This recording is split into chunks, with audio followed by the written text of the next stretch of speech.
ప్రధాని నరేంద్ర మోదీకి నార్వే దేశపు అత్యున్నత గౌరవం grand cross of the royal Norwegian order of merit దక్కింది. Royal Norwegian order of merit విభాగంలో గ్రాండ్ క్రాస్ అనేది అత్యంత ప్రతిష్టాత్మకమైన అత్యున్నత గ్రేడ్ పురస్కారం.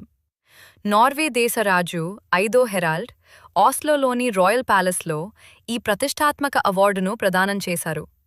నార్వే ప్రయోజనాలు, అంతర్జాతీయ సంబంధాలను పెంపొందించడంలో చేసిన విశేష సేవలకు గాను ఈ అవార్డును అందజేశారు. ఈ పురస్కారాన్ని భారత ప్రజలకు భారత్ నార్వే స్నేహబంధానికి అంకితం చేస్తున్నట్లు మోదీ తెలిపారు. ప్రధాని మోదీ అంతర్జాతీయంగా వివిధ దేశాలు, సంస్థల నుండి అందుకున్న అత్యున్నత పురస్కారాల సంఖ్య ఈ అవార్డుతో 32కి చేరింది.